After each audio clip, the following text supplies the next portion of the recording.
Happy Sunday, everyone. Young blood made of gold, a mind you can't control. Go. Running wild, can't come down. My head is in the clouds. Gotta keep this feeling, keep on breathing, even if we're slipping away. So I close my eyes and lose myself now. Do it like it's only today. We got a party for a lifetime. No, we ain't stopping for the sunrise. No, we don't care about the bad nights. Before a second I can feel like this. Make me feel like this.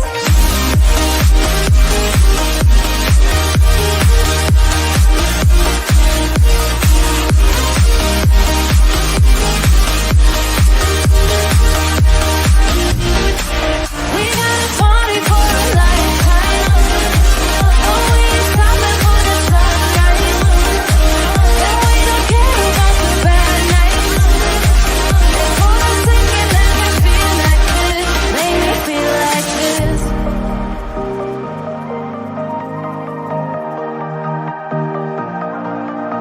Sunday, everyone. Please hit that thumbs up button as you're rolling in. Sorry, no Wi-Fi. Hello, everyone.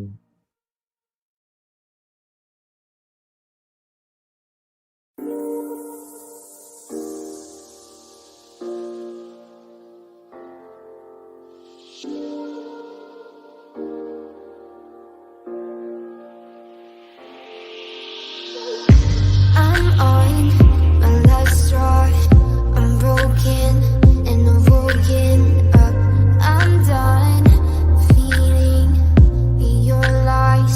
I've had enough. I can't run your place in this faulty game. And all the words you speak mean nothing more to me. 'Cause let's start over now.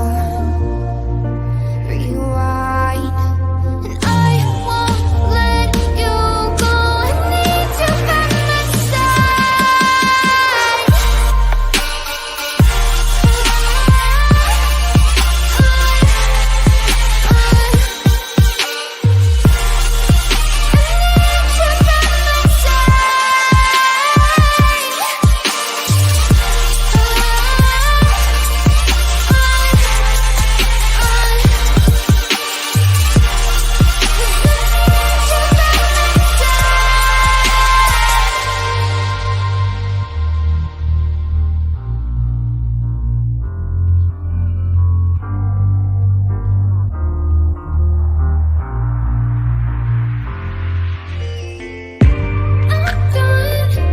I'm gone, so don't run from the truth.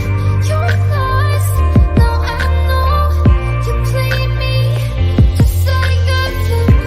I still can't believe you had me on a leash, cutting all my teeth with all the lies you bring. Let's start over now. Rewind, and I won't let you go. I need you by my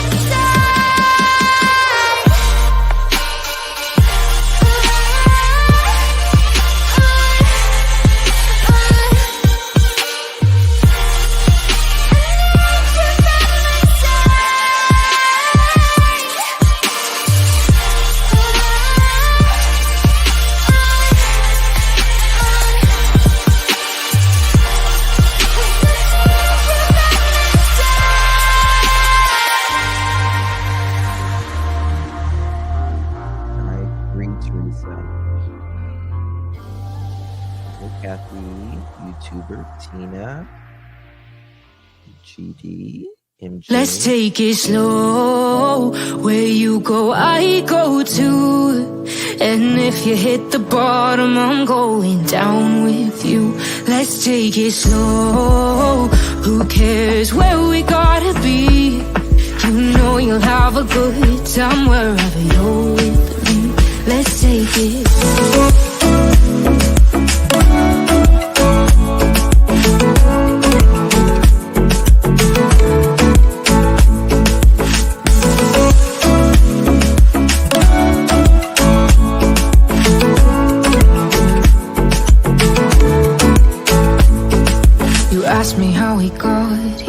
'Cause you don't know how. You say we're taking on water, yeah, we're sinking now.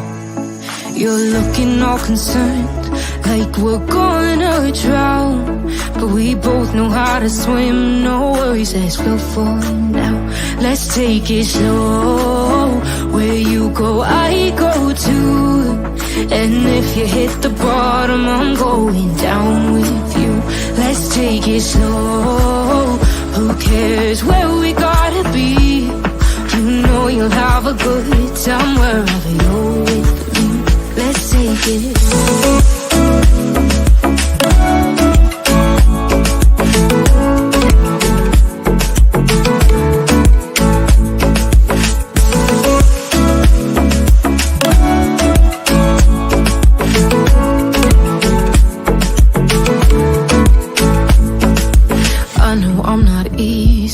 I drag you out your mind, and there are days I hate you, but baby, you're still mine.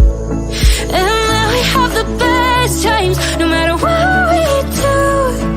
And even when we don't, there's nobody I'd rather choose. Let's take it slow, where you go, I go too. And if you hit the bottom, I'm going down with you. Let's take it slow.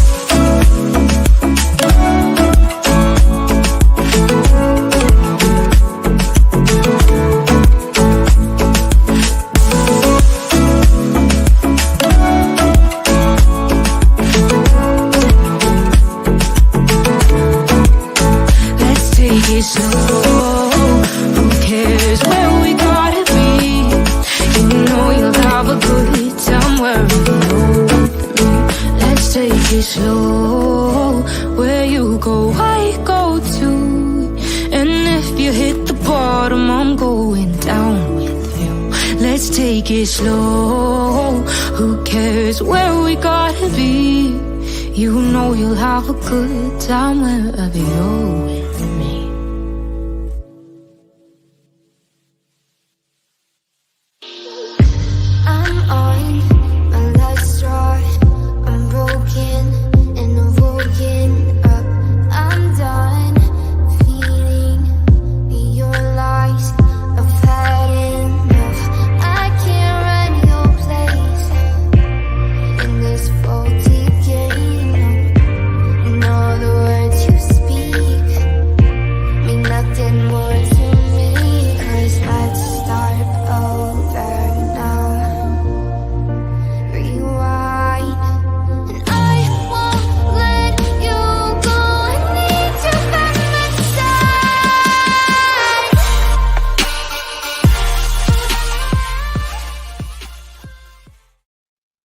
Well, hello, everyone. Thank you so much for joining me. Really do appreciate your time. Today is July 28th, 2024. It is 3:54 p.m. on the East Coast of the United States. Good to see you all in chat. Hello, hello. We've got a lot to talk about today. I always kind of want to learn from the past, right? From other cases. I think there's something we can take away from other cases. And I was thinking about what is a really mysterious case where someone goes into a home, a business, and doesn't walk out. Now, obviously, when we go in someplace, we're expected to come out. But sometimes that doesn't happen. There is a debate on whether Sebastian ever made it home. I would say, in my opinion, he absolutely made it home. Do we know that 100%? No. But based upon the timing from when Katie and Sebastian left the steakhouse to just a few short minutes later of Katie seen on CCTV, or actually Ring doorbell camera, pulling into her driveway. There really wasn't enough time for anything to really transpire, in my opinion. Plus, I think we have figures walking in the backyard at the nighttime, early in the morning hours, and we see one person walking back, running back actually, and then a car leaving. So, in my opinion, whether, that probably would not have happened otherwise. By the way, oh, guys, I am looking at what actually we are looking at stuff right now. Um, there is chatter, and I can't say this is confirmed yet because I have not trying to confirm it, that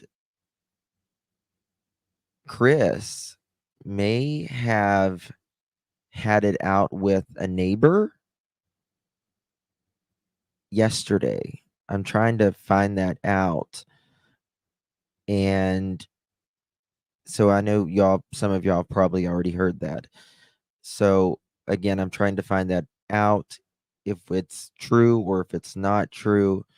I've gotten text messages, emails this morning on that. I do know that Chris has had it out with a couple neighbors in the past. I do know that. Um, which, you know, Bobby spoke about it on um, JLR's channel, but he's also had it out with a neighbor much closer to him. Now, yeah. So again, I don't know. I do know that.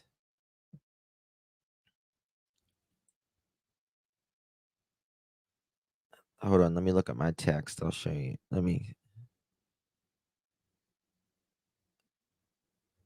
Oh, I see you. That time frame was around 1 to 3. By the way, if through your occasions. Okay, so this neighbor just said that they saw SCSO drive through the neighborhood yesterday evening, uh, but they also say that they also drive through the neighborhood occasionally. So they thought they was just driving through. May not have anything to do with Chris or anything. And I just want to preface that. I'm not saying that has anything to do. We are trying to find out though if he did have it out with the neighbor again. Again, this would be at least the third time. Um that they don't surprise me if CP had it out with the neighbor, but the one last night, no way, shut the front door. Again, is my volume low? Let me make sure my microphone is on. Is my volume low? Just let me know. Yes, guys, please hit that thumbs up. Really appreciate it. Consider becoming a Pearl if you're not already. World renowned Pearl Club. So it doesn't seem low to you. Okay, just want to make sure. All right. So trying to confirm that, I'll let you know if we can confirm it or not. But there is a little chatter and we're trying to figure that out. Okay. Now going back to walking into your home, walking into a business, you're expected to walk out. Now, there is no evidence other than Sebastian is missing that he left the house. There's only evidence of a disappearance because he was claimed not to be there when Katie woke up. Well, in let me see here. In April 1st, 2006, a pre-med student walked into a bar called the Ugly Tuna Saloona in Columbus, Ohio, and is never seen walking out. So, how did he get out? How did Brian Shaffer exit the Ugly Tuna Saloona? It's a place where a lot of students went, and it's a very interesting case, very fascinating case as well. We're going to talk about it because there's a lot of conspiracy around this case as well. My beautiful, beautiful Pearl Chris. Thank you, my dear, for continuously love. Hey, Justin, you're such a sweet man. I love tuning into your channel. Thank you, my dear Chris. Really do appreciate your monthly support. Thank you. All right. So I was thinking about this, and there are a few. Nancy Grace actually spoke about this. I want to cover some of the things she said. Hold on one second. Give me 1 second. I need to text this person. All right. So, Brian Randall Schaefer, he was born February 25th, 1979. Okay. Hold on 1 second. I'll show it to you. Right here he is. Let me show you what Brian looks like first. You guys are this is going to floor you guys right here. This is Brian Schaefer, very handsome, very, very handsome man. And he went out one night to the Ugly Tuna Saloona in Columbus, Ohio.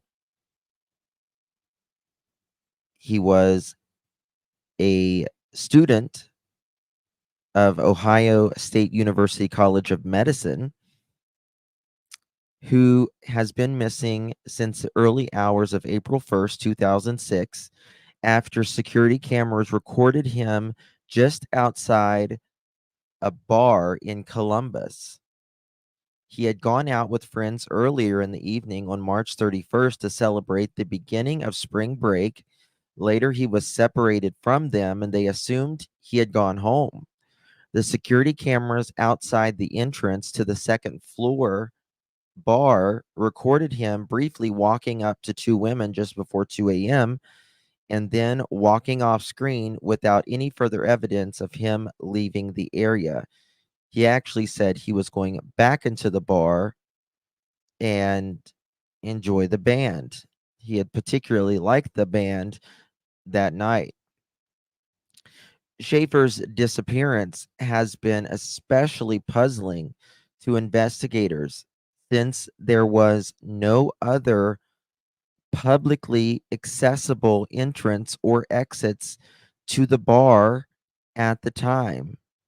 Though there was a service exit near where he was last seen, it was an emergency exit and there was construction going on behind it. Columbus police have several theories about what had happened.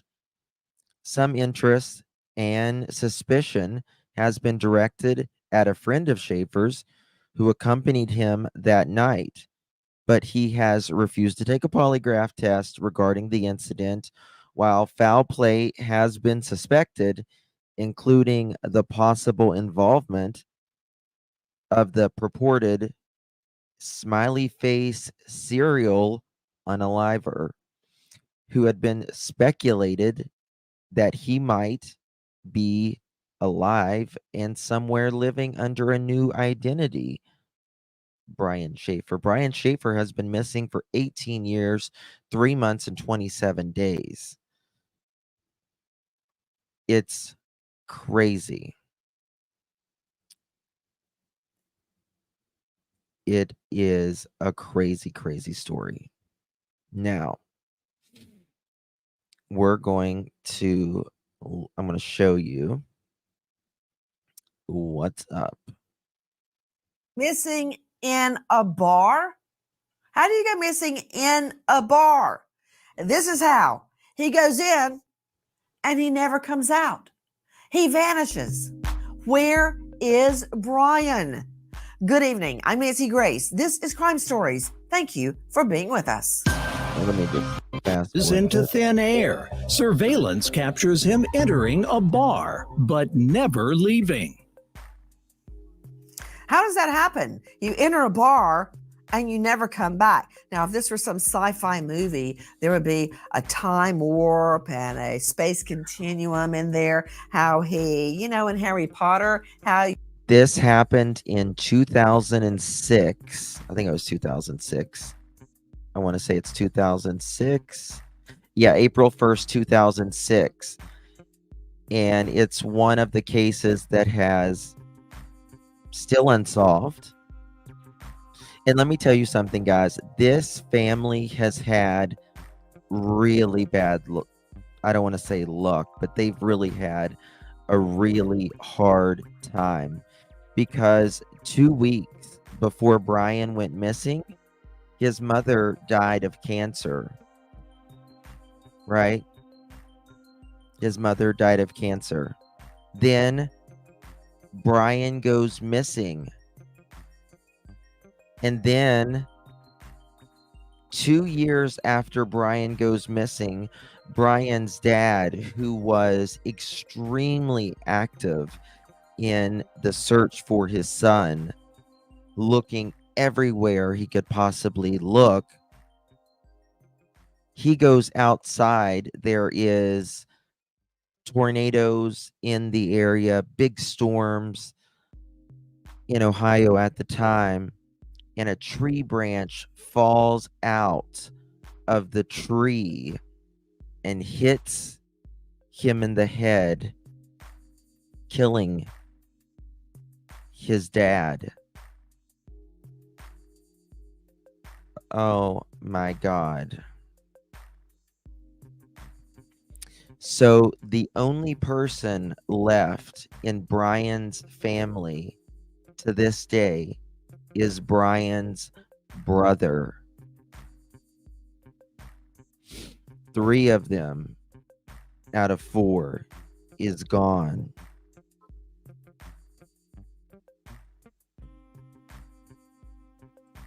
you transport from one place to the next just like that? Okay, that didn't happen. There is a logical explanation, but what is it? How can a brilliant medical student go into a bar to meet his friends, and never emerge. And it's not just that witnesses don't see him emerge. He's not caught on security surveillance, cams, CCTV, nothing. He never leaves the bar. Yet he vanished. Where is Brian? Thank you for being with us. Okay, let's go straight up to the moment we realize he has vanished. Listen.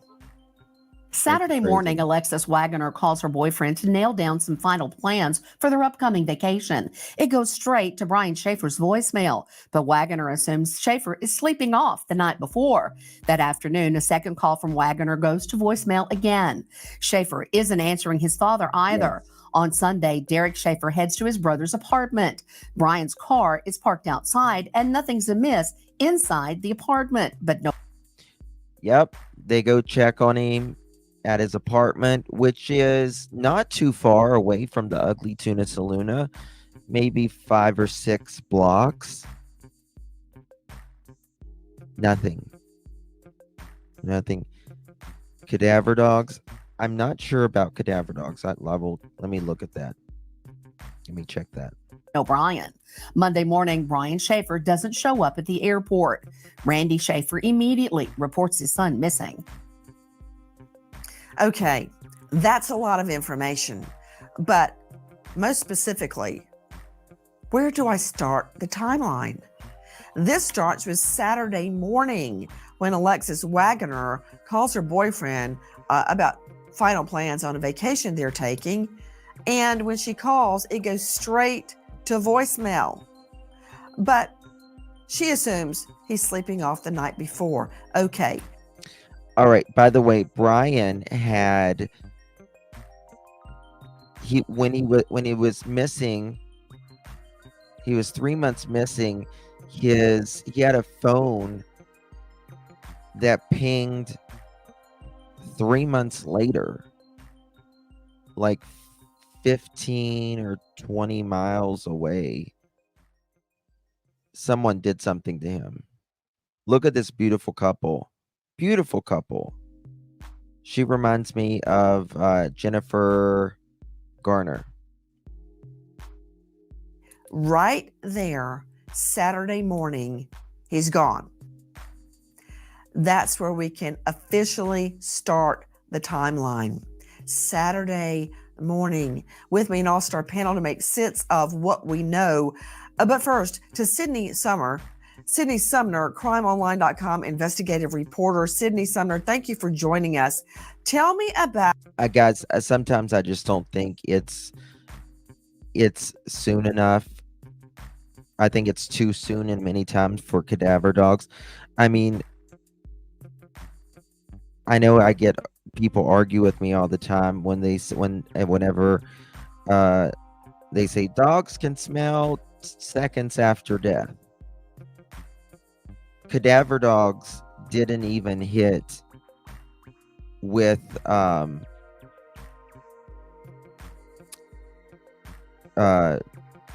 Soto case. Stephen Stearns had I can't think of it. Madeline Soto in the front seat of the car, deceased. So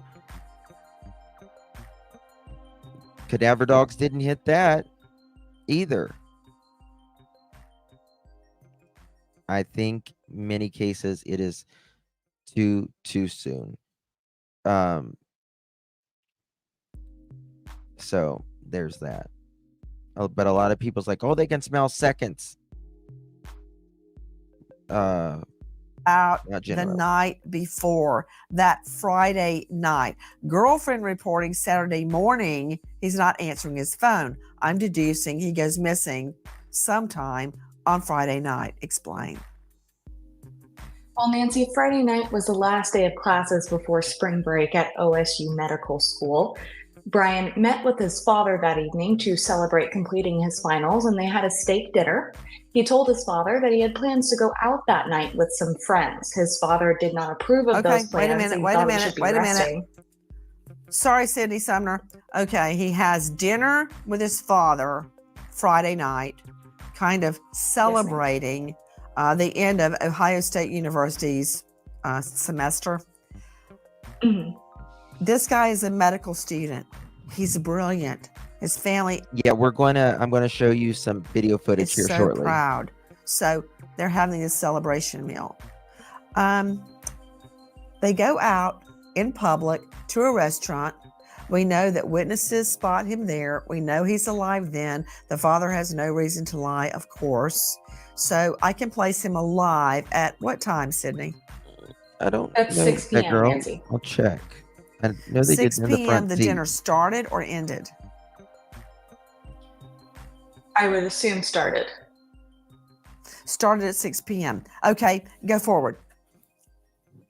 So from there, Brian goes back to Columbus, about a half-hour drive, and at 9 p.m., he meets his former dorm mate, William Clint Florence, at the Ugly Tuna Saloona. So this is the first time he's seen out with his friends, 9 p.m. Okay, hold on. And I've got that on video. Let's check out the video. We obtained the surveillance video of him going watch this. to the bar. This is the actual footage in 2006 of Brian with his friends. His friends didn't know where he was. He went back in, and it was last call after last call. They stood outside and waited for him to come out of the bar, and he never, ever came out of the bar. Meeting up with his friends. It's a big night. They are just finishing classes. This is at the Ugly Tuna Saloona. It's a bar near OSU, Ohio State University campus there in Columbus. Let me remind everybody, there was a $100,000 reward for information leading to the discovery of Brian's whereabouts. So we see him. Let me see the escalator video one more time, please. Take a look. There he is. We've got him highlighted for you. There's the escalator. Wait for it. And there he is at the top of the escalator going up. Getting off the escalator. That's him right there on the left. See him coming up. Perfectly happy, at ease. He's not looking behind him. Look to the right. There he was. Meeting with friends. Jovial, happy. Was just with his dad. Nothing is amiss. What happens then, Sydney Sumner? So from the Ugly Tuna Saloona, Florence and Shaffer start going to different bars. There are people that says there are theories that they say Brian wanted to disappear.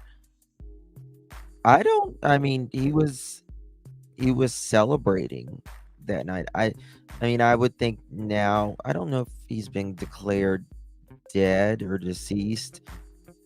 It's been, a long time. The world was his oyster. He was going to be a doctor.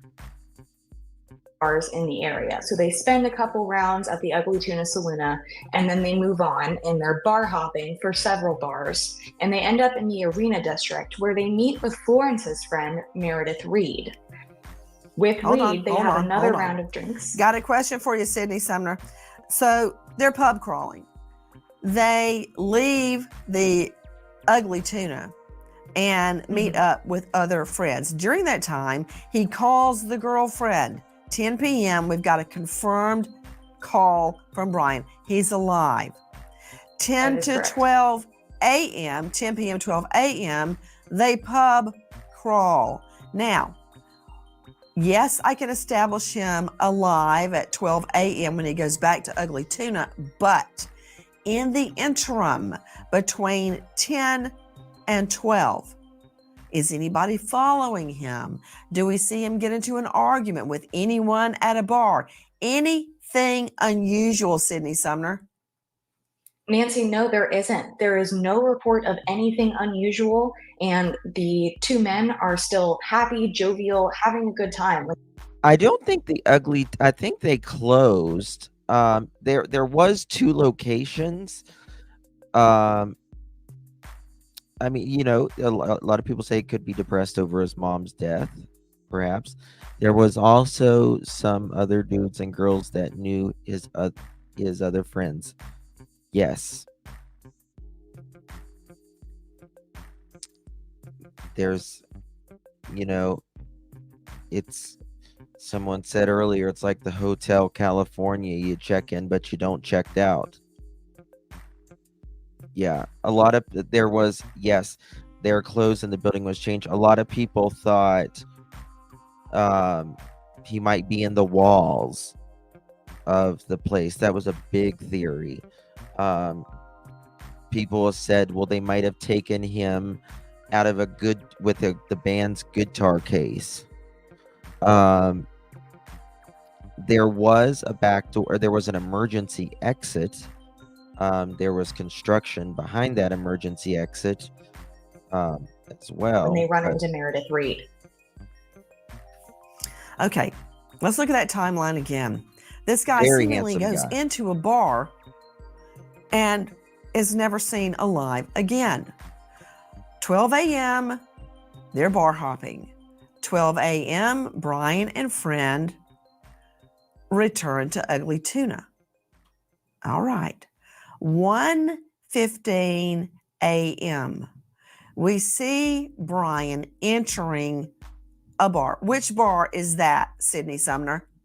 This is the Ugly Tuna. So that 1:15 a.m. surveillance footage is of Meredith, Brian, and William Clint returning to the Ugly Tuna Saloona together at 1:15 a.m. That's when we see Brian on that surveillance video for the first time coming up that escalator. So the three enter the bar. There's a band playing. It's already 1:15. The bar's closed at 2. So they are here for one last round. They're going to spend about 45 minutes in the bar. At 1:55, we see Brian again on that right side of the screen, and he's standing just outside. Now, Brian, they said that he was trying to get maybe people together to have an after party at his house, or at his apartment, rather. The entrance of the bar, and he speaks Of course, with two that never women happened. for just a few minutes, and then he walks off camera back towards the entrance of the bar. So you would assume it's 1:55 a.m. He's trying to meet back up with his friends, Reed and Florence. Look at this. But they don't find. Hold on. Look at this. He looks like, and I've saw this online too. He looks like he put something in one of the girls' purses.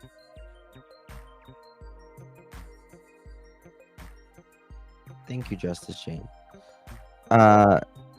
Watch him. He looks like he puts something in one of the girls' Towards the purses. entrance of the bar. Watch. So you would assume it's 1:55 a.m. Right there, He's right trying there. to meet back up with the entrance of the bar. So you would assume it's 1:55 a.m. Right there. He's trying to meet back up with his friends, Reed and Florence. But they don't find him. At 2 a.m., they're standing outside the entrance. Okay, hold on They're just a watching moment. I want to people. analyze what you told me so far. So he's there with Meredith. It's Meredith, Brian, and who's the third? That could be it, that girl. I know. Yeah, because he did give out his number, didn't he? He did give out his number. It might have been something like that. William. It was 2006. I mean, some people had cell phones, but not everybody had cell phones at that time. I mean, most probably did in 2006, but it was still different. There wasn't smartphones until 2007, 2008, something like that. William Clint is his nickname. William Clint Florence. And who is he? He was Brian Shaffer's former dorm mate. So they're really close friends. They roomed together freshman year of college. No bad blood. No, none whatsoever. Okay. Let me look at that video again. The reason that Sydney Sumner is saying 45 minutes. But you don't have to have bad blood either. When people are drunk, sometimes aggression Yep, I had a Motorola flip phone back then, and I was thriving. Minutes. They're going to stay there 45 minutes. How do we know that? Because the bar closes at 2. It closes at 2 a.m. You're looking at video surveillance footage. Highlighted for you is Brian Shaffer. Now, Sydney, is this just outside the bar? Is it the foyer? Where is this? Yes, so this is just outside the entrance of the bar. So you take this escalator up to the second floor, you can get to several businesses on that second floor, and the entrance of the Ugly Tuna is just behind that escalator. Yep. So when we see Brian standing to the right of the escalator in this footage, that's just outside the entrance of the bar. Okay. We know he's going to be there at most 45 minutes because right now what you're seeing is 1:15 a.m. and he knows the bar closes at 2. So Sydney Sumner, are his friends Meredith and William inside the bar at the time we're seeing him on surveillance video? Yes, so we see the three of them, the trio, enter the bar together. And then at some point, Shaffer gives them some privacy. We're not sure if they just got separated, if he found some friends that he wanted to chat with, or if maybe these two were kind of on a date and he was giving them some alone time. So Shaffer separates from Reed and Florence, who stay together the entire time they're at the Ugly Tuna Saloona. And they are supposed wait a to minute. join So are together. Meredith and William a couple? No, that has not been confirmed. They are just friends. Then why would he want to give them alone time? I'm not sure. Maybe. That's right. He loved the beach, Brian. He loved the beach life. Very fond of the beach, and he was supposed to be going on a trip. Maybe, again, like we said, we saw him chatting with those two women outside the bar. So maybe he ran into some friends that he knew from class and decided, hey, I want to say hello to them. So I think that's what happened. Okay, got it. Now, let me understand something. Guys, you're hearing crimeonline.com investigative reporter Sydney Sumner. And we're looking at video footage, surveillance footage of Brian. And the two people with him in that video, Sydney, are Meredith and William. What we're seeing right now, that highlighted portion on the right, those are two women that Shaffer was not out with that night. They may have been classmates. So coming up the escalator, yes, that is Shaffer and Florence. Yes, that's Shaffer, Florence, and Reed right there. Yes. Okay. Move the video back, if you don't mind, control room, to him outside speaking with the two women. Sydney Sumner, you're saying he sees these two women, they're laughing, they're talking, and it looks as... That's a good question. That's a good question, K-Mac. So his fiance was not jealous? That's true.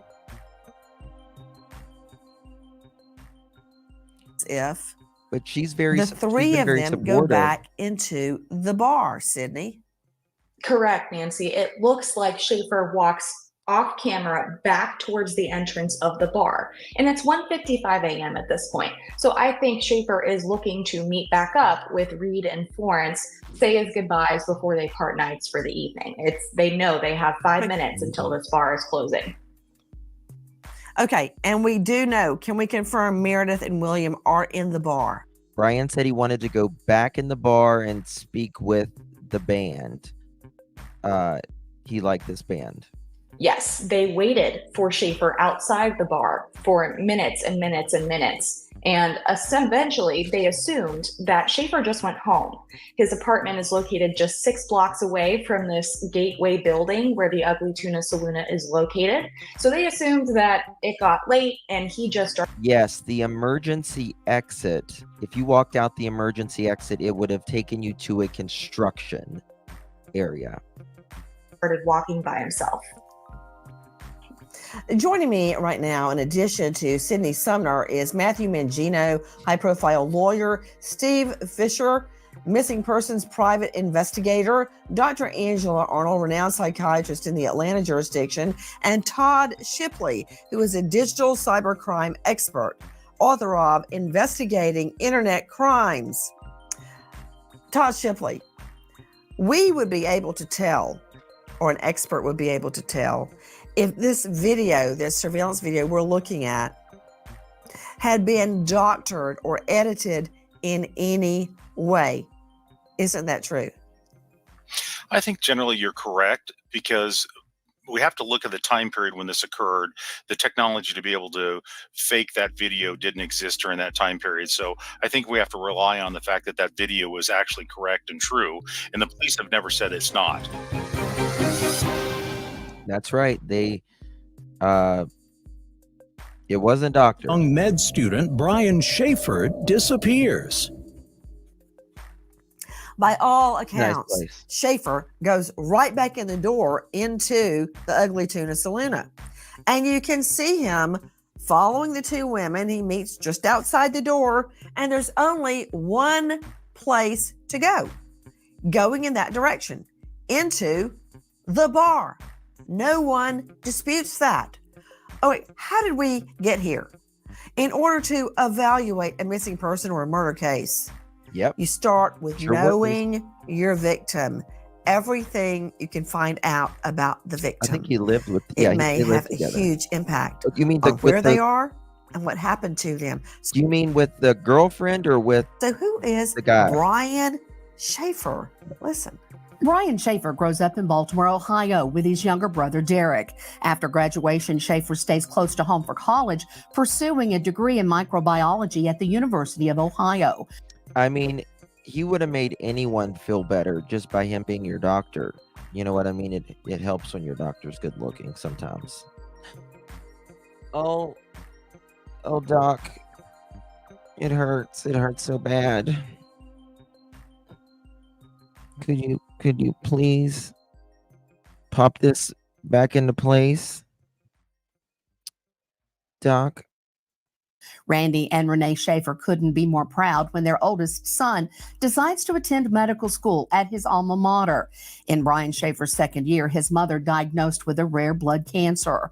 3 weeks before spring break, Renee succumbs to the disease. While her death is hard on Shaffer, 27, friends say he seems to be handling it well. The apple of his parents' eyes, Brian Shaffer, Yes. seemingly goes into a bar, and no one is disputing that. There he is with mom, and he never comes out. He vanishes. Impossible. There's got to be a logical explanation about what happened to Brian Shaffer. Very weird. Straight out case. to Matthew Mangino, high-profile lawyer, joining us, former prosecutor, author of The Executioner's Toll, The Crimes, Arrests, Trials, Appeals, Last Meals, Final Words, Executions of 46 People Across the U.S. That's a mouthful. You're going to have to work with that title. You can find him at mattmangino.com. Matt, thank you for being with us.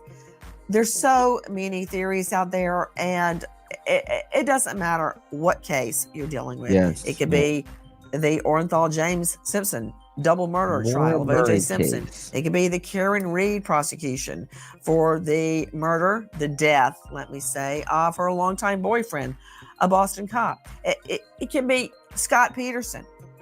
The conspiracy theories that surround cases, especially when they're unsolved, abound. Just look online. So here we've got the same issue. I think I've heard of the more Murray case. I'm pretty sure. His hands always in the awkward position. Did you notice, Justin?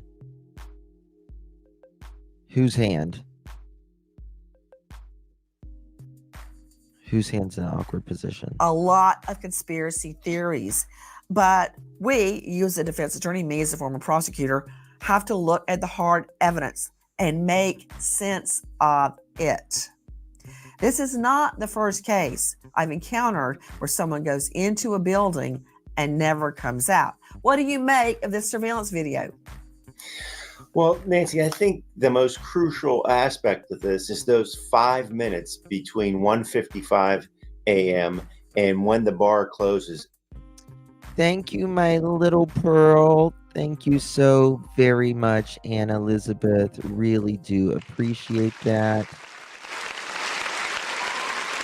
Thank you, my love. Appreciate you so much for your super sticker. Much love. He was making some sign on his leg in the picture with his mom. Really? At 2 a.m. He has two friends inside the bar who say they leave at 2 a.m. looking for him, and they wait outside there. Now, Yes. I don't know how big this saloon is, but I'll show you within pictures 5 here in a minutes, bit. he's right outside the door, walking toward the door. They're coming out. They're waiting for him. What transpires in those 5 minutes? That, I think, is the answer, to this mystery. What did anybody else Well, see? the other thing is, Gotcha. I agree with you. Let me go straight up to Steve Fisher joining us, missing person private investigator, and you can find him at searchinvestigations.org. Steve, thank you for being with us. Listen, Thank you. the guys with the two women go into the bar. He's following along behind him, and no matter how much I have scoured through witness statements and other surveillance video in the area, With the hood. Ugly Tuna's not the only one with a security cam. Nope. There's no evidence at all he ever leaves the bar. There is none. There is no evidence that this man ever left the bar. And that is why it is so perplexing. Right? And, Sebastian's case, there's no evidence that he left either, ever left his home. How do these people get out? How do you explain that? It's literally like he turned into a ghost. I mean, as an investigator, this has everything that you want. Like you mentioned, it has surveillance of all the entrances and exits, including the back one, and all the surrounding businesses have surveillance. He's not captured on any of it. It's bizarre. I mean, he left. I mean, It's he's not there. extremely bizarre, Steve. And again, and I'm going to touch on it later, this is not the first time I've had a case where someone enters a building and is never seen alive again. But okay, when you don't know which way to go and you're not getting anywhere, everything is muddled, you start over and re-examine what you know. Listen. Brian Shaffer makes the 30-minute drive from Nothing. Columbus to celebrate the start of Nothing. spring break with a steak dinner at his father's house. Over dinner, Brian excitedly discusses his upcoming vacation to Miami with girlfriend Alexis Wagner. Brian plans to propose. Brian also mentions his plans to go out that evening with former roommate William Clint Florence. Okay, so you have Brian. He is studying to be a physician, right? His mom died 2 weeks, prior. Oh, see his hand. Is that what you mean? But he's getting ready to go on a trip. He's ready to ask his beautiful wife or girlfriend, who looks like Jennifer Garner, to be his wife. He's having a good time that night. This is one of his favorite local bands.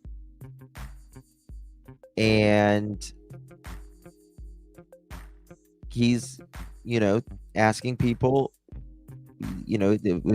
allegedly going to ask people if they wanted to come back to his house that night, for an after party or his apartment.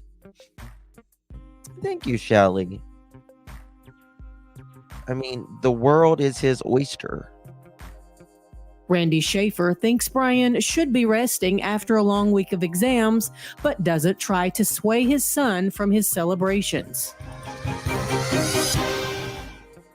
Please join us on our mission to find missing people, especially. Yeah, I don't think it's going to be cold feet, in my opinion, because he doesn't have to ask her. She's not expecting it. So I don't think it would be cold feet. No cameras inside bar now. Children to solve unsolved homicides. This is If you're on the Columbus, go, Ohio. catch us on your favorite podcast app where you can get all of our content where we, in our own way, seek justice. A mysterious cell ping, a potential sighting in Mexico, but friends refuse to take polygraphs. What happened to Brian Shaffer? Now, you don't have to take a polygraph, right? You know, you have the right to not take a polygraph, but why would his best friend not want to take a polygraph? You would think he would be willing to take a polygraph, right? But nope, not. Still hasn't. Why? You know, it's like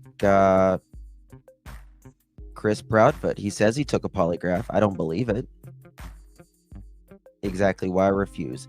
To me, it's not so much the answer about the polygraph. It's that, will you take the polygraph? Well, Aries, that's the thing. There was a total reconstruction done on the building. Nothing. What did happen to Brian Shaffer? Again, not the first time a victim has gone into a building and never emerges. The family now desperate to find Brian. We are reviewing what we know to be true. We can see it with our own eyes, or can we? Listen. That's true. At 1:15 a.m., Shaffer, Florence, and Reed head up the Gateway Building's escalator to the Ugly Tuna and partake in one more round of shots while listening to the band. Shaffer gives Florence and Reed some time alone and chats with two women just outside the bar until 1:55 a.m. Just 5 minutes later, the bar is closing and masses of patrons head down the escalator, but Florence and Reed can't find Shaffer. The pair eventually assumes that Shaffer went home, likely walking to his off-campus apartment just 6 blocks away. And isn't it true, to crimeonline.com investigative reporter Sydney Sumners, that video evidence, CCTV, all sorts of hard evidence, does not reveal Brian Shaffer ever leaving that bar, not going back down the escalator, which is where he came from. He came in that way. He doesn't go back down.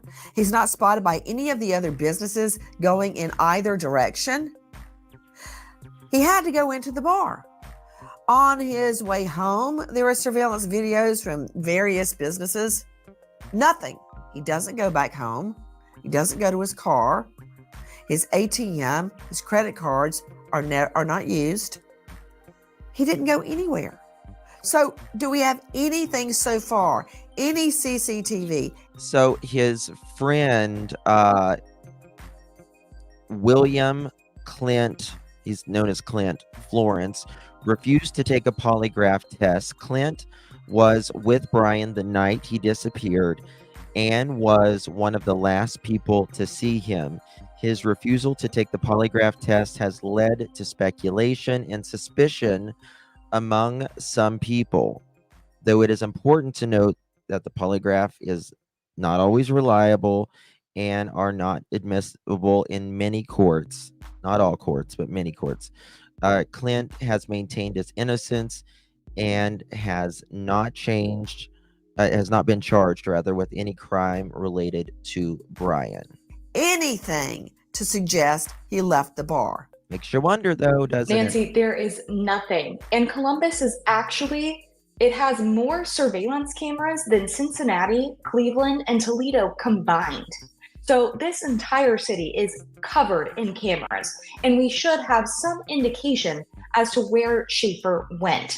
Police went to the Gateway building. They checked all of those cameras. They checked cameras at 3 other bars they had been at earlier that night. Nothing. There is just nothing to indicate that Shaffer ever left that building. There are And cameras Sydney at Sumner, every what single about those door. 2 women? What about those 2 women? Have they been questioned? Those women, yes, they have been identified, questioned, and they were both cleared as suspects. They said that they spoke with Shaffer very briefly. He left the conversation. They don't know where he went from there, and that's it. They have no information on where Shaffer went. Okay, to Todd Shipley joining us, digital cybercrime expert, former detective sergeant, author of Investigating Internet Crimes, and you can find him at darkintel.info. Todd Shipley, we can very easily make out him and his friends coming up the escalator. Even if he had on a hat, which there's no evidence he put on a hat, even if he took off the pullover, which there's no evidence he did that either, we would have seen him going down the escalator or leaving the bar. Feeding into those theories, again, those are just wild conspiracy theories. There's no evidence either of those things happened, that he put on a hat or changed his shirt. Well, exactly. I mean, the video stands for itself. I don't think we can look at that and say that there was additional things added or taken away, because the video at the time was not sufficient to hide that kind of thing. And so the video they've got is the video that exists, and there's no evidence. Hey, I see you. Are you in here? Is she still in here? I was trying to see if I could find where he is today, Mr. William Clint. And said he left, and that's the scary part. Where is he, and how did he get out of the bar? Sydney, I was looking for interviews for this William Clint Florence. There's one that's an allergy doctor today, so I don't know if that's him or not, but I'm looking to see if I can find it. Sumner joining us, crimeonline.com. Sydney, I'm only bringing up that back exit so everybody knows about it. He didn't go down the back exit, and I'll tell you why. Sydney, I've told you this once, I'll tell you again. In all the years I tried cases, my single best witness I ever put on the stand was a dog. Yes, I put a dog on the stand. And I will tell you, he survived cross-examination. But that said, Nancy's so funny. Dogs were brought in to pursue the zany theory that maybe out of the blue, Brian Shaffer goes out this service door that leads to a construction area, and you have to climb down a ladder. And they brought in canines, very important, to look in the sewers, to look in the garbage, to try to catch a scent. They didn't. What does that sound like? That's that is very similar to what they did in Sebastian Rogers' case, right? Looked in sewers, garbage, everything, dogs. He did not go out that back area. It would have been very difficult for him in the first place. And I guarantee you, I would trust a dog even more than I would trust a surveillance video. So how, if he didn't go out the front and he didn't go out the back, how the hell did he get out there? This is actually more confusing than Sebastian Rogers, in my opinion. Right? Because there's cameras right on the front. Yes. So tell me about that back exit. Yeah, so that back exit, realistically, we would have seen Shaffer enter that door. Oh, interesting. And there's a freight elevator, only operated by a key. So you could take the service ladder in that elevator shaft all the way down to the ground floor, but that would have been difficult for a sober person, much less an intoxicated one. We know that Shaffer has had at least 3 to 4 shots on this pub crawl that he did with his friends that night. There's also cameras on the ground floor door. So we should have seen him coming out on the ground floor if that was his exit as well. So police start to theorize that maybe he left the building in the trash. If he was killed inside the building and his body was discarded in the trash, so they're searching garbage cans. Then maybe the sewer. Was he hidden somewhere else and he ended up below the building in the sewers, and there was no evidence that he was ever down there either? And you're right, dogs pick up no scent from Shaffer leaving the building. What happened? No scent of him leaving the building. Checking the garbage. Everything. Nothing. It just seems everything points to Shaffer not leaving this building. You know, Sydney Sumner, you've been reporting for quite a while, and you've always struck me as a very rational, logical reporter, and you analyze the facts very clearly. They didn't find Caleb in a sewer either, and there he was. That's true. I mean, that's kind of true. Sorta. I mean, it was in the... Well, I forget what it's called, but true. Clearly, did you just say that he could have been killed and thrown away in the trash? It's not the first time we've heard of it, Nancy, where somebody went into a building, didn't leave, and exited in a different manner. It is possible. So how would he have gotten into the trash? With all of these witnesses, there's no way. That makes no sense, right? And it starts to turn into... But how would he have gotten into a giant dumpster with nobody seeing it? How would his body have been put in the trash and then taken off to a landfill? I mean, hold on. Let me bring in Steve Fisher, because now I'm tormenting Sydney, and she doesn't deserve that. Steve Fisher, a missing persons private investigator. Do you believe if by this far-fetched theory, and I'm only discussing it to appease the conspiracy theorists, even if this far-fetched theory is true that he was killed and thrown out in the trash, that would have been discovered by the dogs? There's no witness, nothing. All the employees at the bar didn't realize anything had happened. They have been questioned tirelessly. That did not happen. Explain. Yeah, the dogs simply would not miss that. I'm lucky that I get to train sometimes at the National Training Center, and I mean, he had to get out somehow. they'll actually take tiny pieces of flesh, like you said, and they'll try to mask the scent with coffee grounds and stuff like that, and the dogs just do not miss. So that theory, and also people start producing death scent, right after death. So it doesn't have to be a long period of time.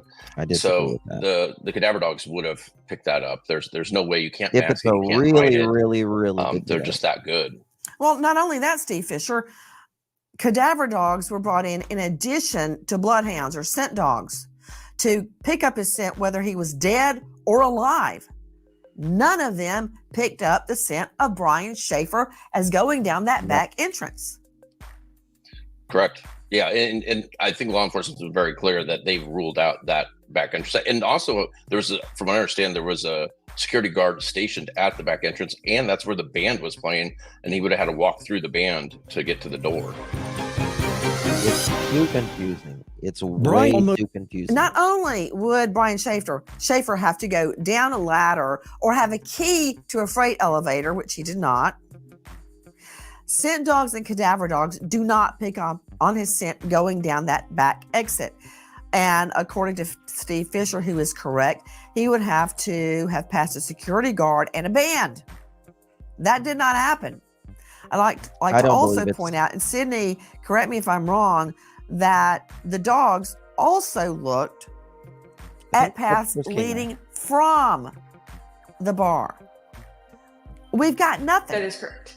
Okay, she's nodding her head yes. Dr. Angie Arnold joining me, renowned psychiatrist out of the Atlanta jurisdiction at AngelaArnoldMD.com. Why did... Okay. The band playing at the Ugly Tuna Saloona on the night of Brian Shaffer's disappearance, they were called, the band was called Rock House. was questioned as part of the investigation. The band members were interviewed to determine if they had seen or noticed anything unusual that could provide clues about Brian's whereabouts. However, these interviews did not yield any significant leads or information to help solve Brian's case. The investigation included questioning a wide range of people who were present at the bar that night, including patrons, staff, and anyone who might have interacted with Brian or witnessed his movements. Despite these efforts, no conclusive information was obtained. Brian's disappearance remains a mystery. All right, now, this was at the very end of the night, right? Last call had already, been made. So how many people were in the bar at this time? You know what I mean? Was there still a lot of people in the bar? I don't know. Do conspiracy theorists exist? Because yes, there have been a few conspiracies that actually worked, but for the most part, this is you know what? I need to talk about that. CB, that's a fascinating case. How about Jamal Khashoggi, who walked in the Saudi embassy in Indonesia in 2018 and never walked in? Eventually, he was found unalive.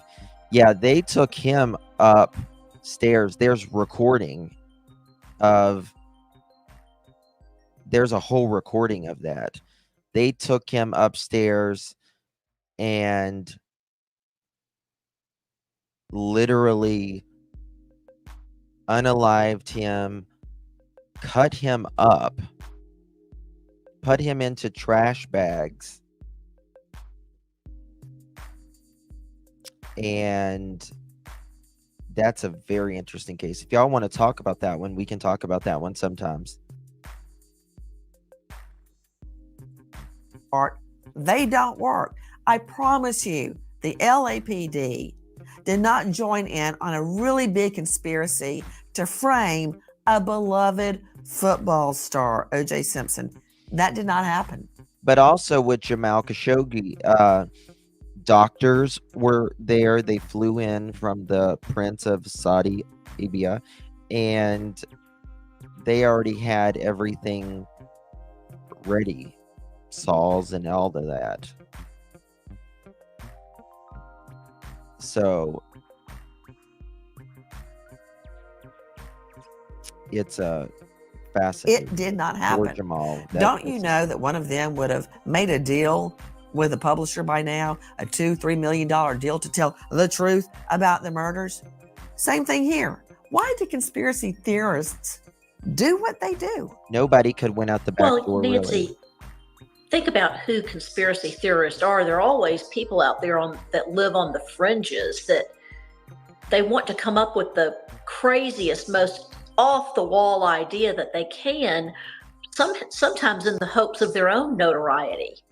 And that's why I believe conspiracy theorists exist. And then unfortunately, with some conspiracy theorists, they become delusional and they believe what they're saying and they go down a rabbit hole and they stay there. But when you think of the continuum of the types of people that exist on the earth, not everybody falls under the bell curve. And so there are always people on the edges of the bell curve that want to think of the craziest scenarios that they can. Yeah, well, you can't put that in front of a jury. Guys, local police dotted their I's and crossed their T's. Listen. Columbus PD polygraphs those who last saw Brian Shaffer, including Randy Shaffer and Meredith Reed. Both pass and are cleared as suspects. However, Clint Florence refuses to submit to the lie detector test. Investigators theorize that perhaps Brian Shaffer, still grieving the death of his mother, left town for some solitude, but with no activity. This is Brian and his mother. Again, she died 2 weeks before he went missing. 2 years after that, Brian's dad was outside. There had just been tornadoes and stuff. A tree branch big tree branch fell out of the tree, unaliving Brian's dad. He was found 20 hours later through neighbors. And the only person that is left is Brian's brother. Poor family. Poor family. On his cell phone or bank accounts, there's no indication to where he might have gone. Okay, that's BS right there. He did not leave town for alone time. He just met with his father for dinner. He would not have done that to his father. There's no indication that happened. More conspiracy theories. No ATM use, no credit card. I mean, in my opinion, the biggest suspect, if you will, not necessarily a suspect, but someone who is interesting,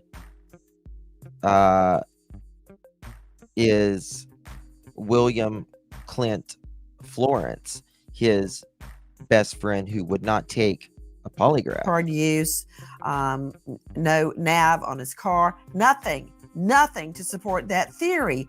But listen to this weird fact. Alexis Wagoner calls Brian Shaffer's cell phone at least once a day before going to bed, at most hoping he might answer, at least getting to hear his voicemail. 6 months after his disappearance, Shaffer's voicemail doesn't immediately play. Instead, the phone rings 3 times. Wagoner immediately reports it to police, and investigators find that the phone pinged in Hilliard, a suburb of Columbus, 14 miles northwest. Shaffer's cell phone company says the activity is likely just a glitch, but family and friends hope it is an indication that Brian is alive. Yeah, that was like 3 months. Was it 3 months later? But dead, at most hoping he might answer. Listen to this weird fact. Alexis Wagoner calls Brian Shaffer's cell phone at least once a day before going to bed, at most hoping he might answer, at least getting to hear his voicemail. 6 months after his disappearance, Shaffer's voicemail doesn't immediately play. Instead, the phone rings 3 times. Wagoner immediately reports it to police, and investigators find that the phone pinged in Hilliard, a suburb of Columbus, 14 miles northwest. Yes, so it could have been a glitch. These things have happened. Now, guess what else happened? After Brian was missing, sometime later, his apartment was broken into, and nothing was taken except for some CDs. Was this something random? Or was this person looking for something? Shaffer's cell phone company says the activity is likely just a glitch, but family and friends hope it is an indication that Brian is alive. Holding on to any scintilla of evidence that Brian could be alive, the theories that he is alive only deepen after this. 2 years after Brian Shaffer's disappearance, a large storm blows through Baltimore, Ohio. Randy Shaffer tries to cross his yard to retrieve something from his tool shed when a tree branch snaps, hitting him and killing him. Days after his death, Randy Shaffer's online obituary gets a comment reading, "I love you, Dad. Love, Brian, U.S. Virgin Islands." Investigators believe they've gotten their break. Did Shaffer leave the country and start a band? Plans he had jokingly mentioned to med school friends? The message turns out to be a cruel hoax, leading only to yet another dead end. You know, I could spend a whole hour talking about what jackass did that, writing a note from Brian on his online obituary. That's a sick person. To his father. It wasn't Brian. That said, another dead end. I keep talking about another case where someone goes in a building and never comes out. I'm talking about Annie Lee. Listen. When police learn Annie Lay was never seen leaving the Amistad Street building, they must assume Lay is still inside. Investigators comb the building, discovering bloody clothes hidden above a ceiling tile. 3 days after Annie Lay is reported missing, and the day of her planned wedding, Lay's body is found stuffed in a cable chassis in a basement laboratory. Lay had been strangled. Thin air. Surveillance captures him entering a bar, but never leaving. Not heard that one. Where is Brian Shaffer? In the last months, another young man disappears en route to a bar. Listen. Who is it that you're wanting to report is missing? We're here on a fraternity formal trip. It's one of my good buddies. Okay. What is his name? His name is Riley Strain.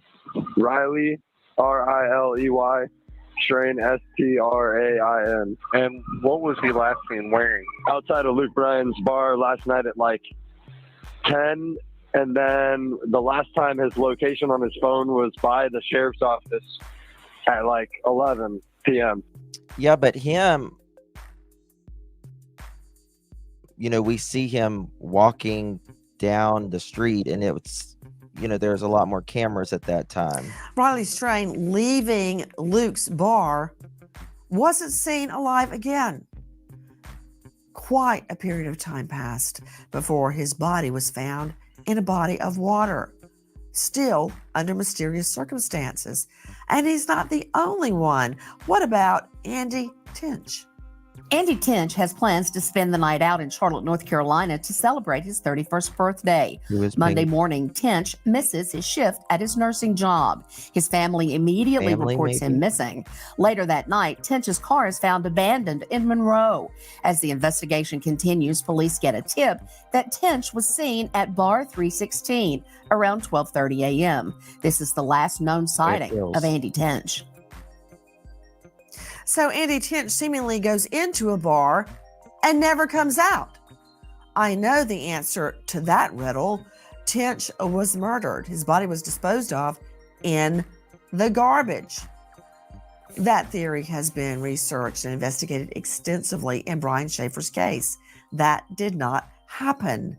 Take a listen to this. Over the years, many have theorized about what happened to Brian Shaffer. Did Shaffer change clothes and simply wasn't recognized coming down the escalator? Was he killed and dismembered, hidden in an empty keg? Did a member of the band stuff his... Oh, how would you fit someone in a beer keg? I mean, you would have to cut that open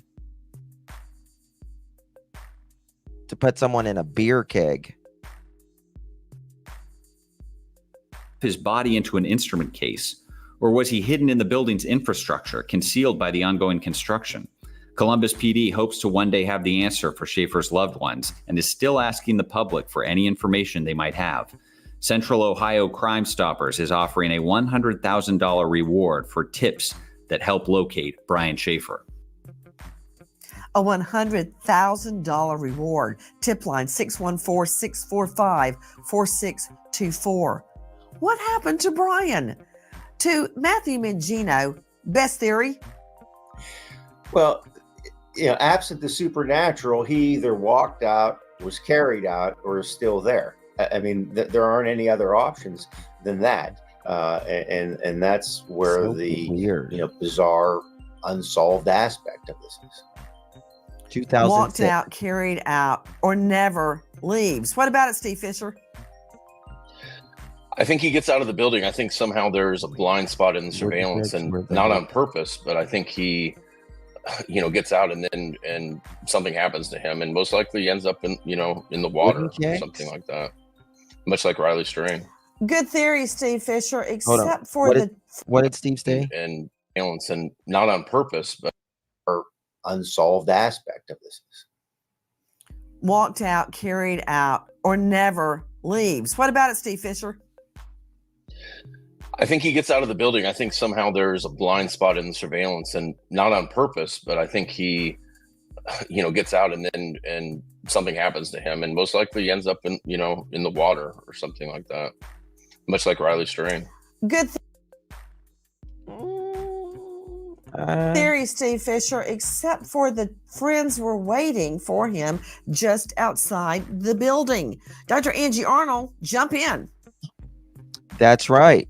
That's a very good point Nancy makes there, because the friends are outside with their arms crossed, waiting for Brian to get out of the bar.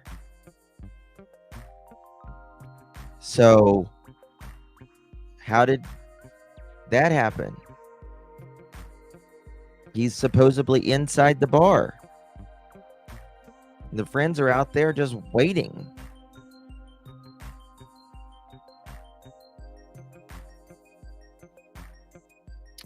I don't know, second to no one. I don't know. You know, Nancy, medical school is very stressful. His mother dying was very stressful. I have this gut feeling that he disappeared and he's living his life somewhere else. No. That's really what I think, Nancy. Chance. Well, put Not her a up, please, because I really want to see her face and see if she's managing to keep a straight face. Oh, okay. She is. All right, Nancy. Dr. Angie. I thought you were going to go down that route. I thought you might go. There is no way in hell. No way in hell. He was going on a trip the next day and going to propose to his girlfriend. Yeah, he went through a rough patch. But damn, if you go through a rough patch, are you just going to leave your grieving dad and your grieving brother behind and start a new life? I mean, this guy was going to be a doctor.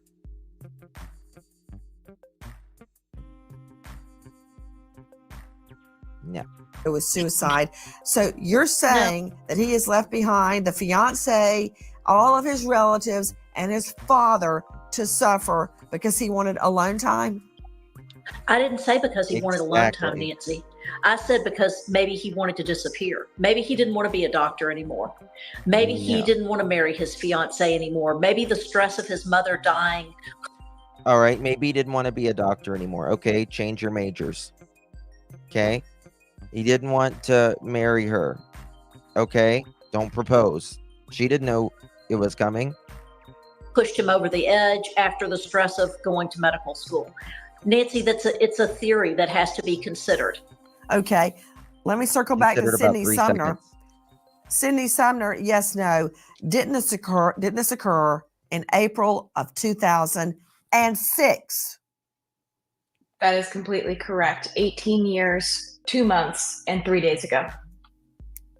Todd Shipley joining me, digital cybercrime expert. Todd Shipley, this guy would have to have some sort of a digital imprint now. There would have to be a fingerprint, a something showing that he was still alive. Well, cell phones are uniquely identified in this. But that's the thing. If he was this drunk guy making irrational decisions, how did he get out of that bar? How did he get out of that bar? System by their serial number, their IMEI number. And so when that rings 6 months later and they're identifying that He was ping standing outside 14 miles away in Hilliard, Listen. something occurred. I can't believe that it was actually just a glitch. And in fact, there's a recycling company that is up there in Hilliard and started about a year before he went missing. So somebody could have turned the phone in and they happened to turn it on for whatever reason, and it happened. I think there's some evidence that we haven't found surrounding that phone and we need to find. Sydney Sumner joining us, crimeonline.com. The phone disappeared along with him, correct? That is correct. Brian's car was found outside of his apartment. Ah, okay. Yep, his car was outside of his apartment. Walked to the bar. His phone and him are missing. Okay, so we would have to believe, logically speaking, that he became separated from his phone and that the phone somehow activated. I'm thinking long and hard about that, and I've got to reconcile it with the fact that I do not believe he would have left his father, relatives, friends, fiance behind and suffering to have alone time or to disappear. He was more determined to get through med school after his mother's death than ever. That was his mission. I'm not buying it. The security guards were interviewed in the investigation of Brian Shaffer. Given the location and the nature of the establishment, security personnel would have been key witnesses, potentially observing people entering and exiting the bar, including Brian. The interviews were part of a broader effort to gather as much as information as possible from everyone who might have seen or interacted with Brian on that night that he disappeared. However, like many other aspects of the investigation, interviews with the security guards did not yield any definitive clues or breakthroughs for the case. The lack of significant information from these interviews contribute to an enduring mystery of Brian Shaffer's disappearance. Oakland County Sheriff's. I'm not buying it. We stop now and remember American hero Sheriff Bradley J. Reckling, Oakland County Sheriff's, Michigan. Just 30. Reckling shot and killed in the line of duty. No way. Survived by 3 beautiful daughters, Aliana, Isabella, and Scarlett, and a grieving wife, Jacqueline.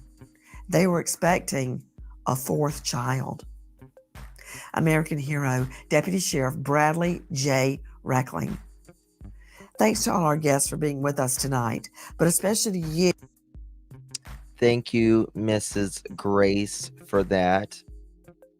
So it's just one of those questions. What happened to Brian?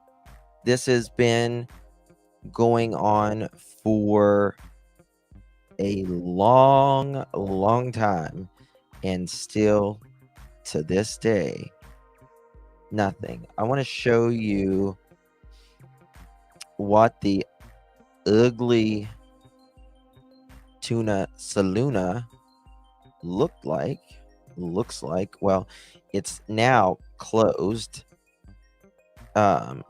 Ugly Tuna Saloona. Let's see here.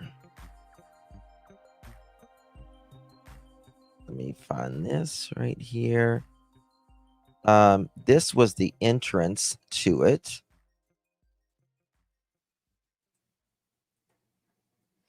In 2006.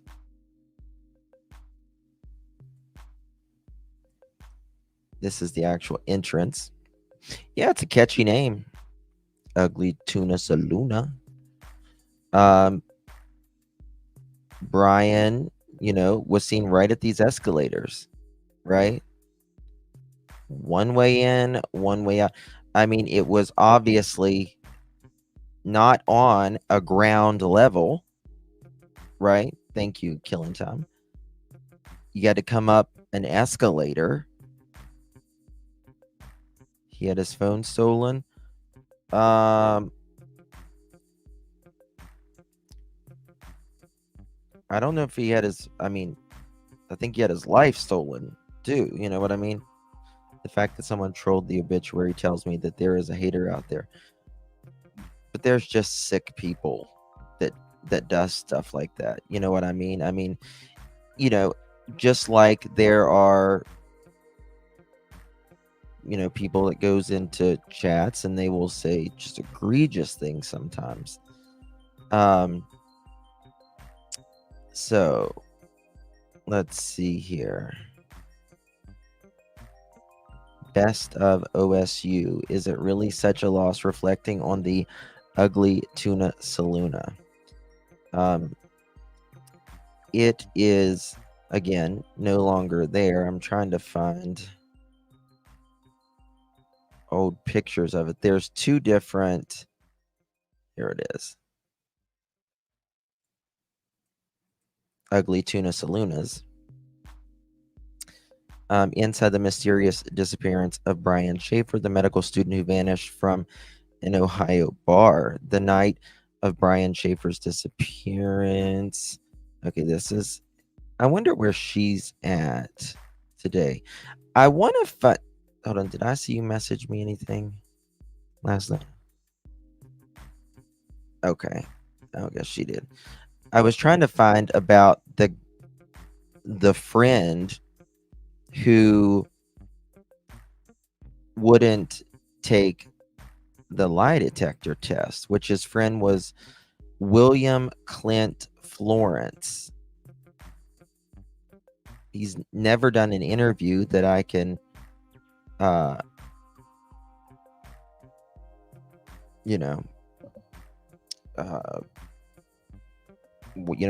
wouldn't you?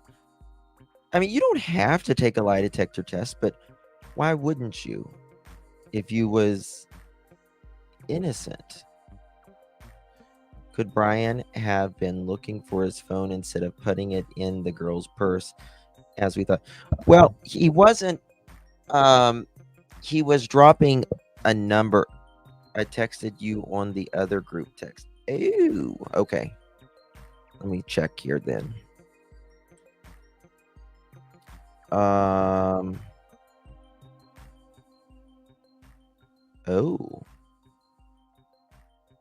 Okay. So apparently this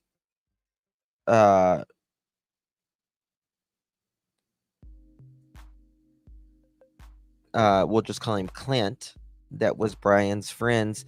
He's a successful guy today. He is National Institute of Allergy and Infectious Diseases. Oh, hold on. He was really close to me.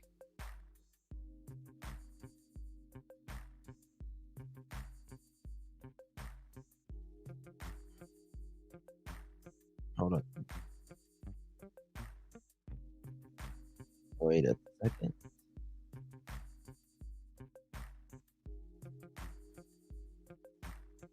Not really close, but he lives pretty close to me. It's very interesting. To my list of victims, I've mapped out their location. It's very interesting. Let's see here. Let me find it.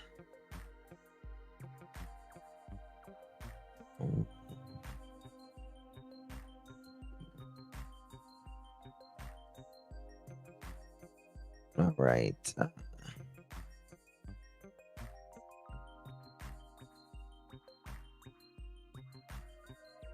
It's got a LinkedIn here. Program Officer Research Resource.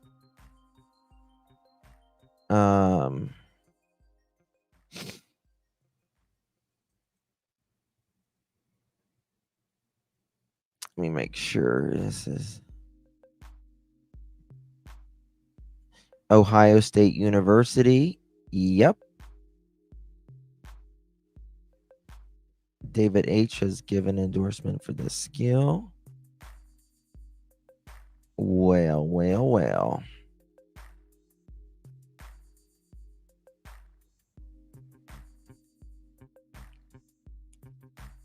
That's been a lot of years ago.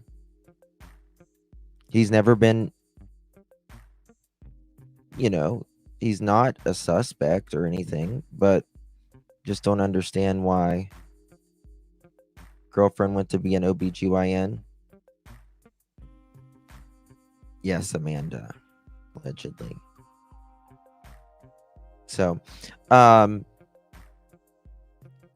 it's just, I think in Sebastian's case, we have more than we have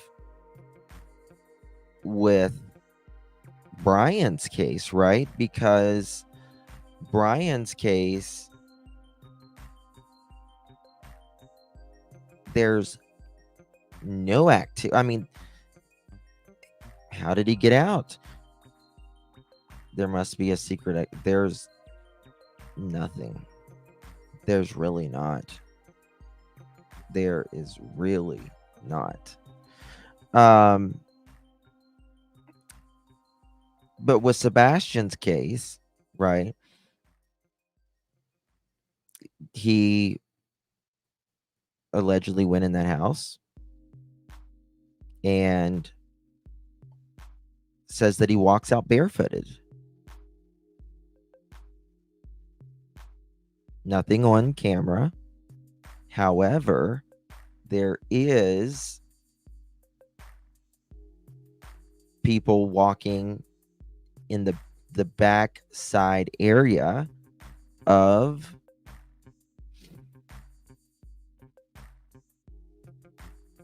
the common area, and they're going around a car, right? Now, I would say, let's say for instance, there was a car outside of the restaurant, right? You can't see who they are necessarily, but they're doing something outside of the door. Well, in Brian's case, well, then you would have, a lot more evidence, in my opinion. So I just don't, there's not that. But in Sebastian's case, there's this random car that pulls on the very beginning of a street. People walk out. They're around the car a little bit. One runs back toward the area of the home, and the car leaves. Don't know who it is. Authorities probably know. But is it enough? Sometimes you can know, but you can't prove, right? Sometimes you can know the area that it comes from. You can suspect who the person is, but if you can't see a face or something that is distinguishable on camera, it's not enough, right? If you don't see that person on camera, it's not enough. Whose case is it, JJ? It has been 32 years and her case has not been solved.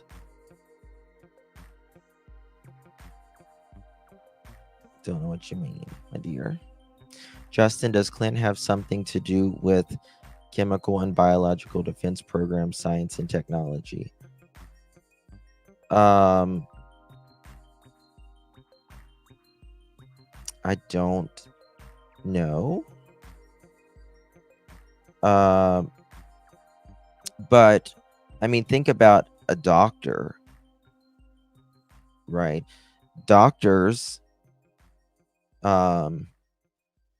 butchers, surgeons, like butchers who cut up your meat and stuff, like at the grocery stores, like they know how to work stuff. Are you all seeing the possibility of going through Austin? Yes, Ren. And it seems like the Austin police aren't doing a dang thing about it either. It's like they're oblivious. They're like, no, it's just just a bunch of people around bars. We're finding him, in the river here. God. My law person drives a Ford truck with a bed cover. I explain some things to him and ask about a 17-hour gap in the moving of a fifth wheel, and he says, no way. The man was... What the hell do you say?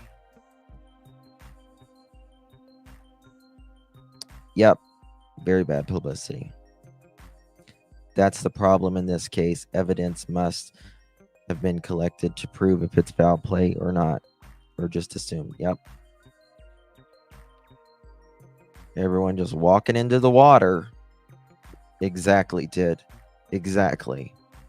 I mean, there has been so many people in Austin. Let me tell you something. I love Austin. If you've not been to Austin, it is so fun. Austin is really fun. So is San Antonio. I had some of the best years of my, well, not years, but I had some of the best times of my life in Austin and San Antonio. Some really good times. Years ago, but it's some really good times.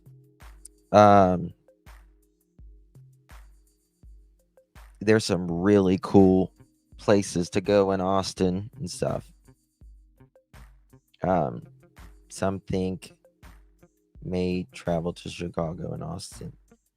There's a yes. You're in San Antonio? I didn't know he was in San Antonio, Rhonda. Have heard about it in Austin. Yeah, San Antonio. So, there's a documentary on the Lady Bird Lake. Why so many men have died. There's a lot of, I believe, gay men. I mean, to be honest with you, there's a lot of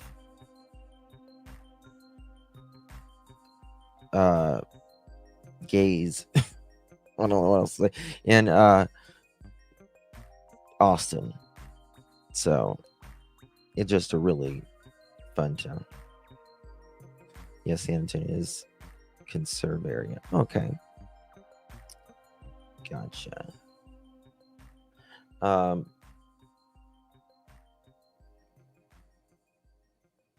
locals are, they suspect, Brian and locals have said they suspect drugs, foul play at the owner being involved. When was he reported missing? That's a good. When was Brian reported missing? When was Brian Shaffer reported missing?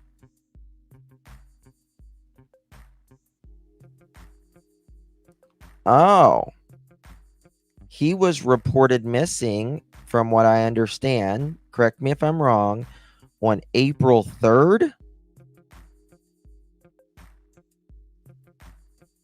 when he failed to meet their girlfriend for their planned trip to Miami and did not show up for any other commitments. His family became increasingly worried and reported him missing to authorities. Yeah, they didn't say kidnapping. Justin woman found okay, but found where Riley was. She didn't know how she got there. What, Maxine? What do you mean? Justin woman found okay, but found near where...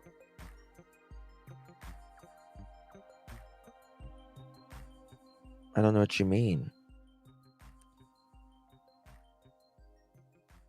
Did they just leave the bar? That makes me feel like they could have... He could have been in there. Thank you, Anne. Thank you. That was just last week. What was last week? I'm confused, y'all.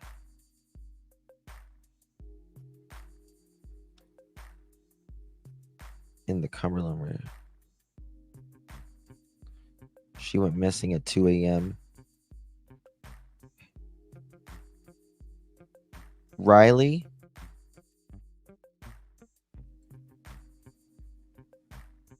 Riley Strain? Is that who you mean?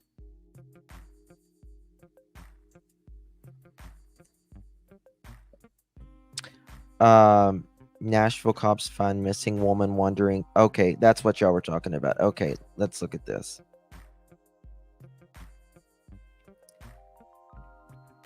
Nashville cops find missing woman wandering near area where Riley Strain vanished. Nashville police. Let me make sure. Pull my thing over here. All right. Nashville police found a New Jersey woman who disappeared for nearly 7 hours wandering along the Cumberland River and looked disheveled on Thursday morning, not far from where the frat boy Riley. Why do they? I hate how the media does that. I hate how media does that. Near frat boy, near, or they'll say, with Sebastian Rogers, autistic boy, Sebastian Rogers. Why do they do that? Why don't they just say where Sebastian Rogers or Riley Strain? I mean, if something happened to me, what would they say? The homo YouTuber, the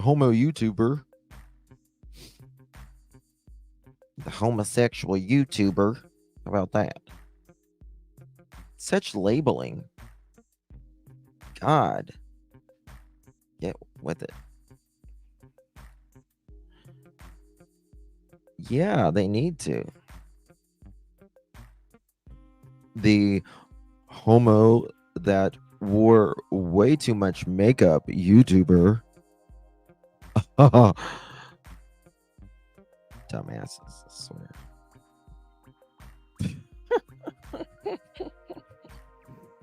God, the pearly boy, who disappeared nearly 7 hours wandering the Cumberland River and looking disheveled. Okay, the frat boy. Okay, they got that. Authorities began searching for the 33-year-old woman around 4 a.m. after she gotten separated from her friend near 3rd Avenue and Broadway after 2 hours, about 2 hours earlier. Authorities began searching for. Okay, I already read that again. She has been seen. She was last seen downtown surveillance cameras near the Woodland Street Bridge, which was where Strain was last seen before he vanished in March. Okay.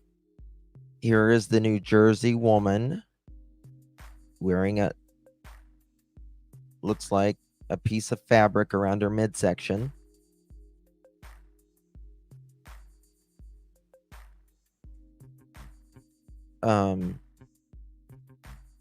Here's a fashion tip.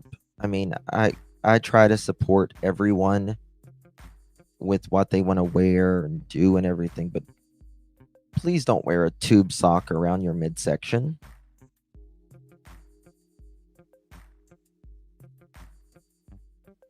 And then pants. Just wear shorts with it if you're going to do it. I call it a tube sock. She's lucky she made it, yeah.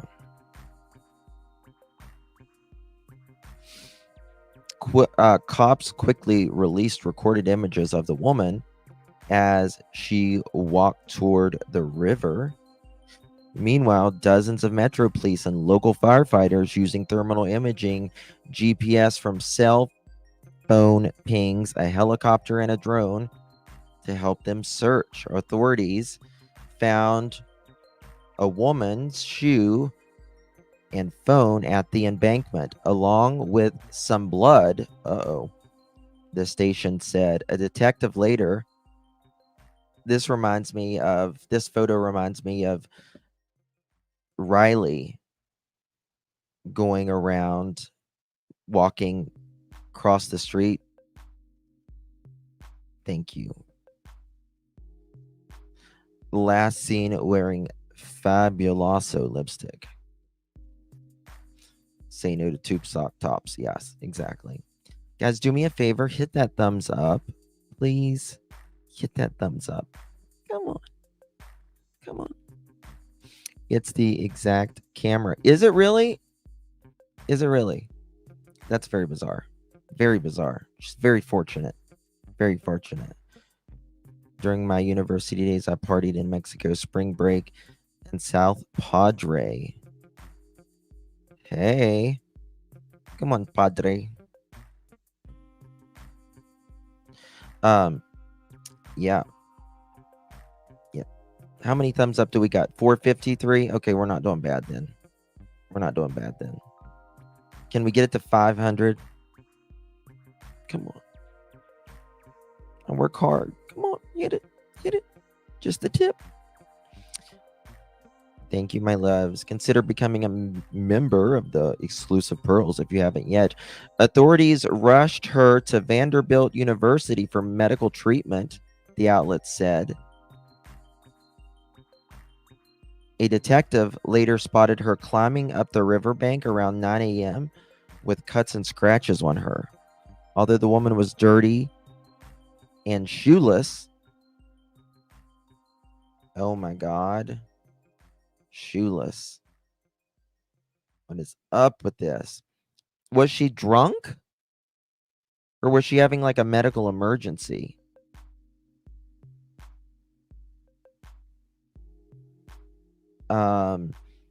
She knew who she was and told police she had been in the river, but she didn't know why, according to the station.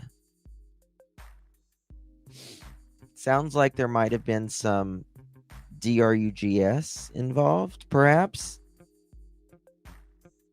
We're at 500. Thank you, guys. Thank you, my loves. Really do appreciate y'all. That's not else. Is she roofied or something? She looks like she was at the bars and couldn't have been roofied.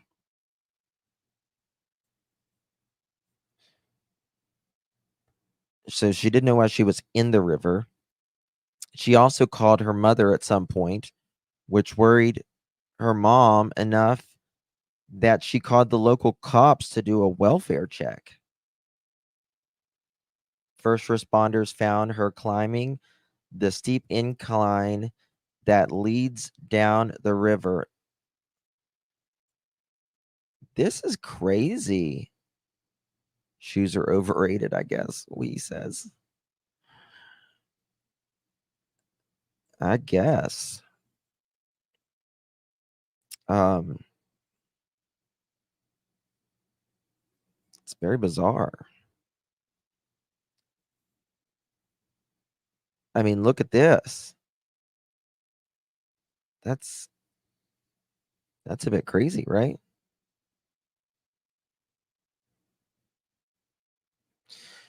Her disappearance was eerily similar to the 22-year-old college kid Riley Strain, who was tossed out of a Nashville bar back in March, just before he vanished into the night. But his story didn't end happily. 2 weeks later, authorities pulled his corpse from the Cumberland River about 8 miles downstream from where he disappeared. The medical examiner declared his death accidental and a result of drowning and intoxication. Do y'all agree or disagree with? Do you think something nefarious happened to Riley, or do you think he was just drunk and it was an accident? Never. In fact, I mean, I haven't been to a bar in like like an actual bar. I mean, like maybe like Applebee's with it's a restaurant with a bar, but that doesn't really count as a bar in my opinion. In well over a decade probably. But there's these things that you can get, especially for women, to put over top of your drink.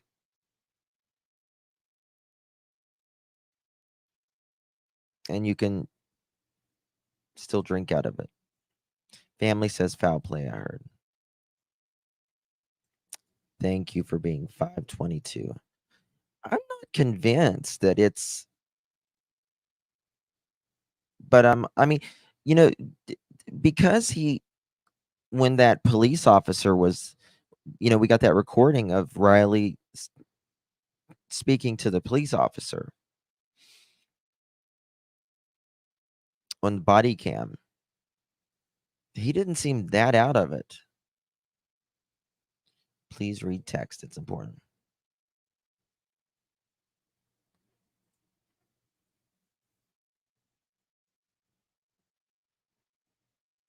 Okay.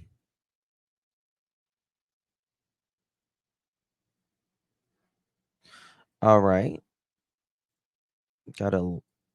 Someone just sent this to me. Police are seeking man wanted for multiple downtown Nashville thefts.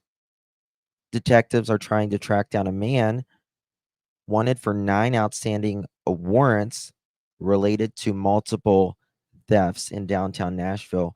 According to the Metro Nashville Police Department, 32-year-old Joshua Ray Cloyd is accused of stealing phones, wallets, credit cards from intoxicated individuals on Lower Broadway. Here's a photo of Joshua Ray Cloyd, 32 years old,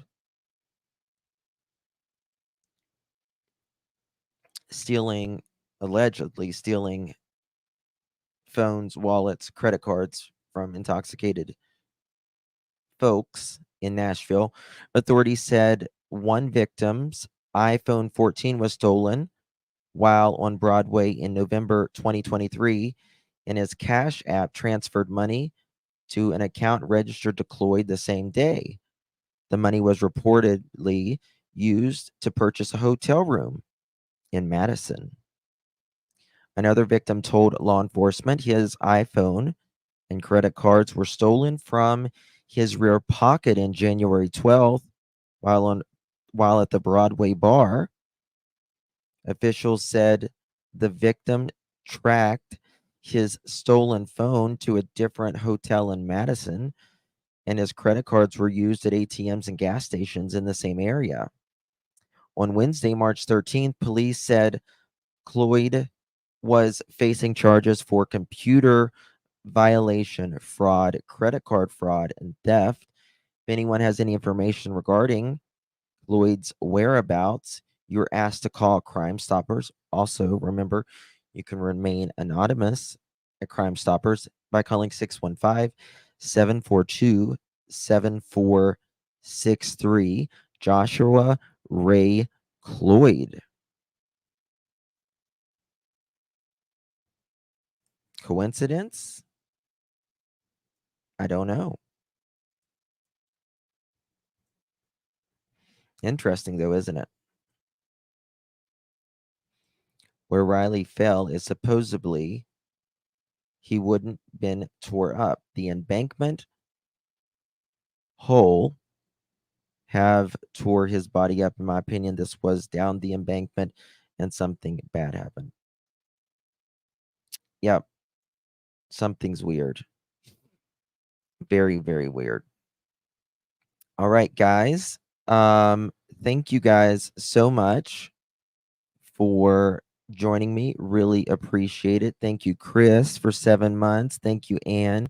Really do appreciate you guys. Thank you to mods, members, and chat.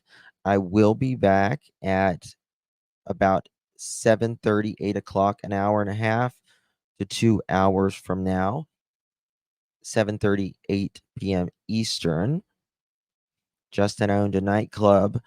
Any drink served in an A glass was given a lid. Oh, that's good.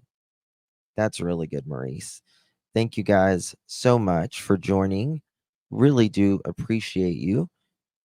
It's been a very interesting live speaking about the Brian Shaffer case and Sebastian Rogers. Could have chosen to be anywhere, and you chose to be here. Very thankful for your time. Time is precious. And thank you for spending yours with me. I'll see you guys in about an hour and a half, 2 hours from now. We'll be doing our regular scheduled programming. It'll probably be on Clutch Them Pearls. Yeah. If not, it'll be on Hey Sweet Tea. So one or the other. Thank you guys. See you all in a little bit. Bye-bye.